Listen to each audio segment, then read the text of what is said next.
क्या आपने कभी सोचा है कि असली बुढ़ापा शुरू कहां से होता है? आपकी त्वचा से, आपके बालों से, या फिर आपके दिल से? नहीं, असली बुढ़ापा शुरू होता है आपकी रीढ़ की हड्डी से। जी हां, वही रीढ़ जो आपके पूरे शरीर को सहारा देती है, वही तय करती है कि आप सच में कितने जवान हैं या कितने बूढ़े। अभी इसी पल जब आप यह वीडियो देख रहे हैं, आपकी रीढ़ दो रास्तों में से एक पर चल रही है। या तो वह बहती हुई नदी की तरह लचीली, जीवंत और मजबूत बन रही है, या फिर धीरे धीरे पत्थर की तरह सख्त होती जा रही है। और यही फर्क तय करता है कि आप 60 की उम्र में भी 30 जैसे दिखेंगे या 30 की उम्र में ही 60 जैसा महसूस करेंगे। पुराने समय के योगी, साधु और ज्ञानियों का कहना था, इंसान की उम्र कैलेंडर नहीं बताता, उसकी रीढ़ बताती है। और आज विज्ञान भी यही कहता है। जिन लोगों की रीढ़ ज्यादा लचीली, संतुलित और सक्रिय रहती है, उनका शरीर लंबे समय तक जवान बना रहता है। दुनिया के कई हिस्सों में ऐसे लोग पाए गए हैं जो 90, 100 साल की उम्र में भी हैरान कर देने वाली ऊर्जा के साथ जीते हैं। उनका राज सिर्फ खाना या दवाई नहीं था, बल्कि शरीर की हरकत, संतुलन और खास तौर पर रीढ़ की सेहत थी। आज के इस वीडियो में मैं आपको बताने वाला हूं एक ऐसी प्राचीन तकनीक के बारे में, एक ऐसी आसान हरकत के बारे में जिसे पुराने योगी, ताओवादी मास्टर्स और भिक्षु अपनी रीढ़ को जवान रखने के लिए अपनाते थे। यह कोई मुश्किल एक्सरसाइज नहीं है, यह कोई महंगी थेरेपी नहीं है, और न ही घंटों पसीना बहाने वाला तरीका है। यह सिर्फ कुछ मिनटों की एक शक्तिशाली मूवमेंट है जो अगर सही तरीके से की जाए तो आपके शरीर में नया बदलाव ला सकती है। क्योंकि सच यह है, जब रीढ़ मजबूत होती है तो चाल बदल जाती है, जब चाल बदलती है तो ऊर्जा बदल जाती है, और जब ऊर्जा बदलती है तो पूरा व्यक्तित्व बदल जाता है। हजारों साल पहले, जब दुनिया में बड़े अस्पताल नहीं थे, जब आधुनिक दवाइयां नहीं थी, तब भी कुछ लोग लंबी उम्र तक स्वस्थ और मजबूत जीते थे। सिर्फ जीते नहीं थे, बल्कि चलते थे, झुकते थे, काम करते थे और उम्र को मात देते थे। ये लोग कौन थे? ये थे हिमालय के योगी, चीन के ताओ मास्टर्स और तिब्बत के साधक। इन सब के पास एक ऐसा रहस्य था जिसे आज की तेज भागती दुनिया भूल चुकी है। और अगर आप यह जानना चाहते हैं कि वह रहस्य क्या था और कैसे सिर्फ कुछ मिनट रोज देकर आप अपनी रीढ़, शरीर और ऊर्जा को बदल सकते हैं, तो इस वीडियो को अंत तक जरूर देखें। क्योंकि आगे जो आने वाला है वह आपकी सोच बदल सकता है। एक ऐसा ज्ञान जो सदियों तक आम लोगों से छुपा रहा। प्राचीन भारतीय योग ग्रंथों में लिखा गया है कि मनुष्य का असली जीवन उसकी रीढ़ में बसता है। संस्कृत में रीढ़ को मेरुदंड कहा जाता है। मेरु यानी पर्वत और दंड यानी स्तंभ। मतलब रीढ़ आपके शरीर का वह केंद्रीय स्तंभ है जिस पर पूरा शरीर टिका हुआ है। योग परंपराओं में माना जाता था कि रीढ़ के मध्य से एक सूक्ष्म ऊर्जा मार्ग गुजरता है जिसे सुषुम्ना नाड़ी कहा जाता है। जब यह मार्ग संतुलित और सक्रिय रहता है तो शरीर में शक्ति, स्थिरता और जागरूकता बढ़ती है। लेकिन जब शरीर जड़ होने लगता है, हरकत कम हो जाती है, तो ऊर्जा भी मंद पड़ने लगती है और उम्र का असर तेज दिखने लगता है। इसी तरह प्राचीन चीन के ताओवादी आचार्य भी मानते थे कि शरीर और मस्तिष्क के बीच एक गहरा संबंध है। उनका विश्वास था कि जब रीढ़ सहज गति में रहती है तो दिमाग स्पष्ट, शांत और ऊर्जावान बना रहता है। लेकिन जब शरीर अकड़ने लगता है तो थकान, तनाव और कमजोरी बढ़ने लगती है। तिब्बती परंपराओं में भी रीढ़ को सिर्फ हड्डियों का ढांचा नहीं माना गया, बल्कि जीवन शक्ति का द्वार कहा गया। उनका मानना था कि जब रीढ़ मुहब्बा लचीली रहती है तो शरीर में जीवन का प्रवाह बना रहता है, और जब वह कठोर होने लगती है तो व्यक्ति धीरे धीरे ऊर्जा खोने लगता है। अब सवाल उठता है, इतनी अलग अलग सभ्यताओं को एक ही बात कैसे पता थी? क्योंकि उन्होंने अपने शरीर को गहराई से समझा था। उन्होंने महसूस किया था कि रीढ़ सिर्फ हड्डियों की लाइन नहीं है, यह पूरे शरीर के संतुलन, ऊर्जा और चाल का केंद्र है। और सबसे खास बात, उन्होंने एक ऐसी सरल हरकत खोजी थी जो रीढ़ को लंबे समय तक सक्रिय, सहज और जवान बनाए रख सकते। कुछ लोग इसे स्पाइनल वेव, कुछ इसे रीढ़ की लहर और कुछ इसे जीवन प्रवाह की चाल कहते थे। यही तकनीक आज मैं आपको बताने वाला हूं। लेकिन उससे पहले यह समझना जरूरी है कि आखिर रीढ़ इतनी खास क्यों है और इसका आपके जवान रहने या जल्दी बूढ़ा महसूस करने से सीधा रिश्ता क्या है। इसे समझने के लिए एक आसान उदाहरण लेते हैं। सोचिए, एक बहती हुई नदी। जब नदी बहती रहती है तो उसका पानी साफ रहता है, ताजा रहता है, उसमें जीवन होता है। पेड़ पौधे फलते हैं, मछलियां तैरती हैं, चारों तरफ हरियाली होती है। लेकिन अगर वही नदी रुक जाए, पानी एक जगह ठहर जाए, तो क्या होता है? पानी गंदा होने लगता है, बदबू आने लगती है, जीवन खत्म होने लगता है। यही अंतर है बहाव और ठहराव में। अब अपनी रीढ़ के बारे में सोचिए। जब आपकी रीढ़ हरकत में रहती है, झुकती है, सीधी होती है, घूमती है, लचीली रहती है, तो शरीर के भीतर कई जरूरी प्रक्रियाएं बेहतर चलती हैं। रीढ़ के आसपास बहने वाला एक महत्वपूर्ण तरल होता है जिसे सेरेब्रोस्पाइनल फ्लूइड कहा जाता है। यह दिमाग और स्पाइनल कॉर्ड की सुरक्षा करता है, पोषण पहुंचाता है और शरीर के संतुलन में मदद करता है। आधुनिक विज्ञान भी मानता है कि शरीर की हलचल, सांस और मुद्रा इस सिस्टम पर असर डालती है। यानी जब शरीर चलता है तो जीवन चलता है, जब शरीर जड़ होता है तो कमजोरी बढ़ती है। और आगे मैं आपको बताऊंगा कैसे सिर्फ कुछ मिनटों की सही मूवमेंट से आप अपनी रीढ़ को फिर से जगाना शुरू कर सकते हैं। शरीर के भीतर हर दिन कई तरह के अपशिष्ट पदार्थ बनते हैं। थकान, तनाव और जैविक प्रक्रियाओं से जुड़ी फालतू चीजें जमा होती रहती हैं। शरीर का काम है इन्हें बाहर निकालना, और इसी प्रक्रिया में एक बेहद अहम भूमिका निभाता है हमारा आंतरिक सफाई तंत्र।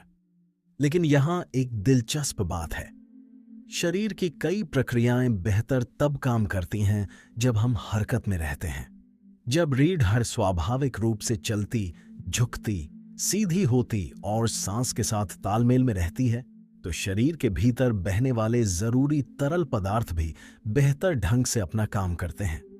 जब जीवन शैली बैठी बैठी हो जाती है, घंटों एक ही मुद्रा में बैठे रहते हैं, शरीर अकड़ने लगता है, तो असर सिर्फ पीठ पर नहीं पड़ता, दिमाग, ऊर्जा और मूड पर भी दिखने लगता है। धीरे धीरे क्या होता है, सोचने की गति कम लगती है, ध्यान भटकने लगता है, शरीर भारी महसूस होता है, थकान जल्दी आती है, चेहरा निस्तेज दिखने लगता है और इंसान महसूस करता है कि उम्र तेजी से बढ़ रही है। आज आधुनिक विज्ञान भी यह मानता है कि नियमित मूवमेंट, सही मुद्रा और सक्रिय रीढ़ उम्र बढ़ने के असर को धीमा करने में मदद कर सकते हैं।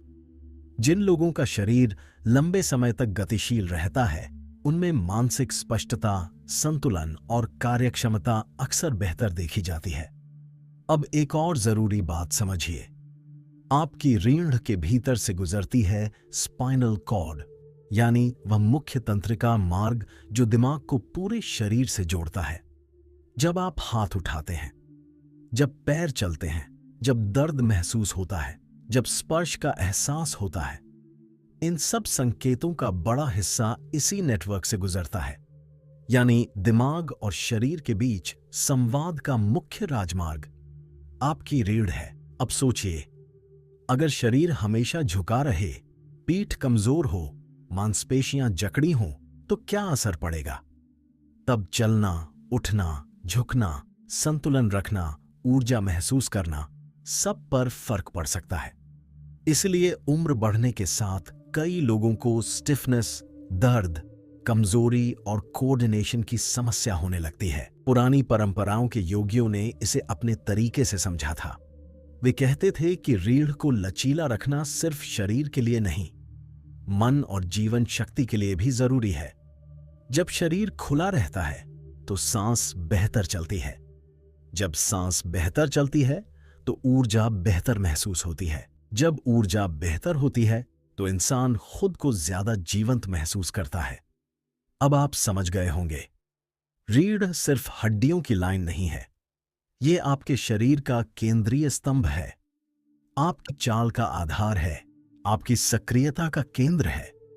और अगर आप लंबे समय तक चुस्त, सीधा और ऊर्जावान रहना चाहते हैं तो रीढ़ की देखभाल जरूरी है।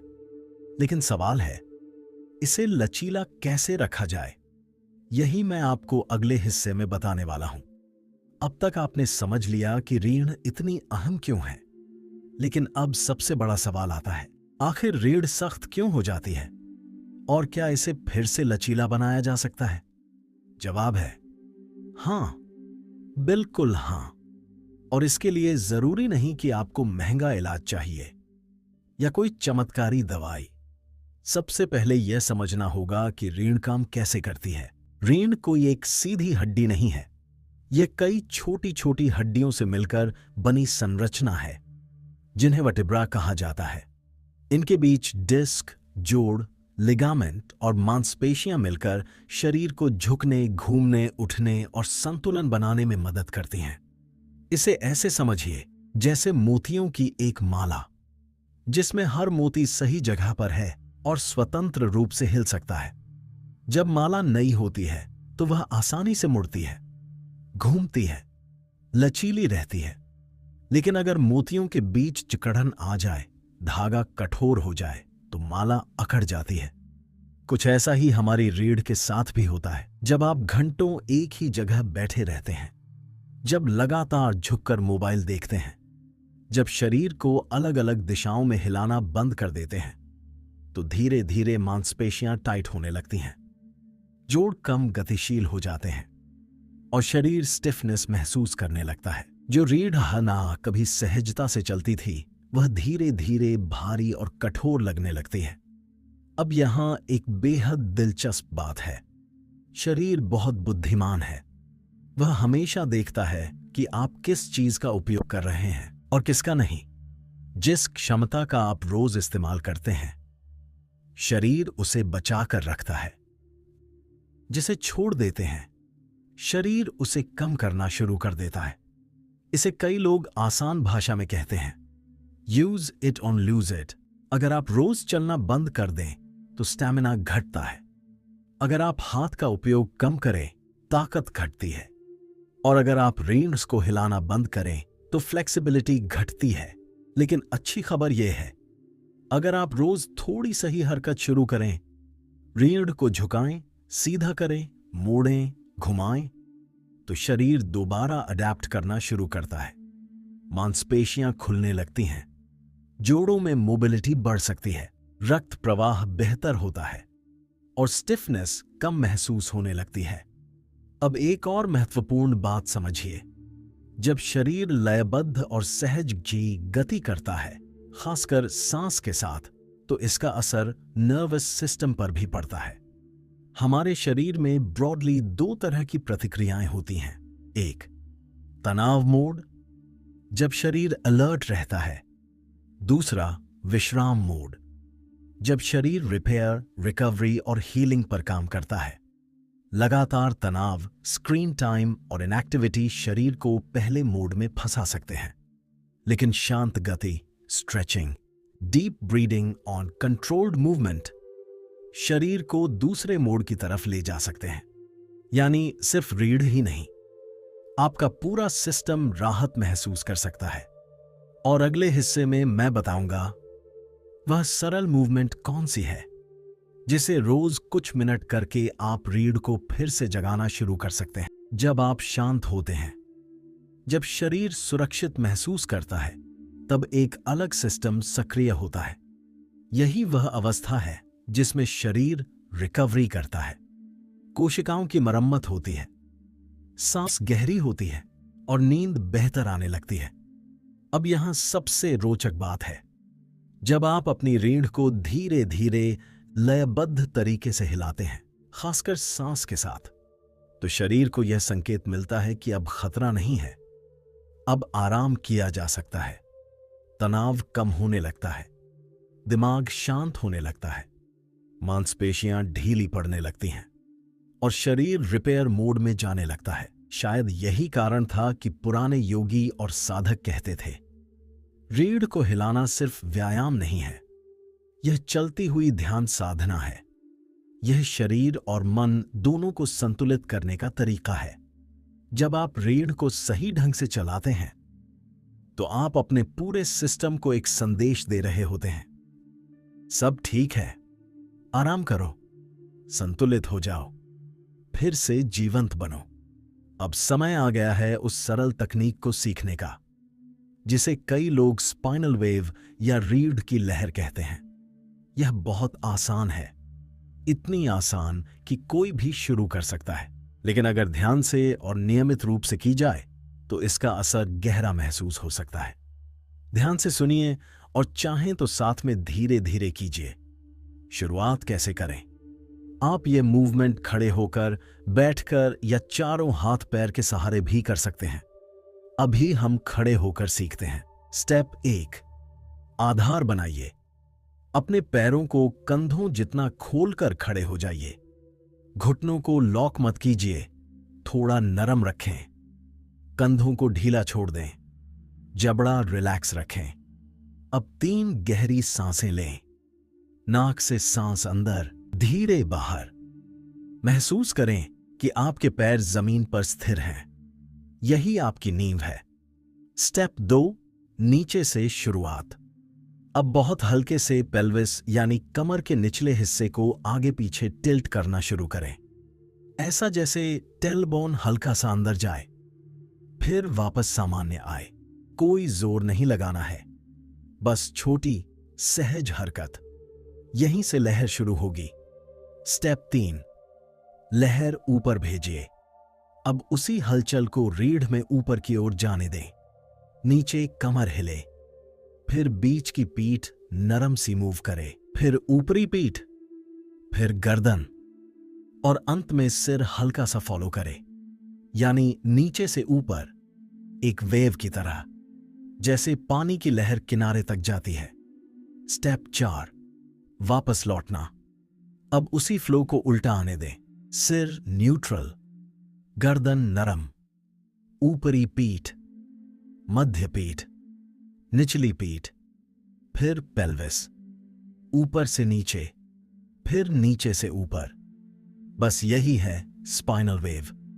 कितनी देर करें? इसे 3 मिनट तक करें, धीरे, आराम से, बिना जल्दी, बिना झटके। याद रखिए, यह वर्कआउट नहीं है, यह फ्लो है, यह फोर्स नहीं, रिदम है। करते समय क्या महसूस हो सकता है? पहले 30 सेकंड में ही आप महसूस कर सकते हैं। पीठ में गर्माहट,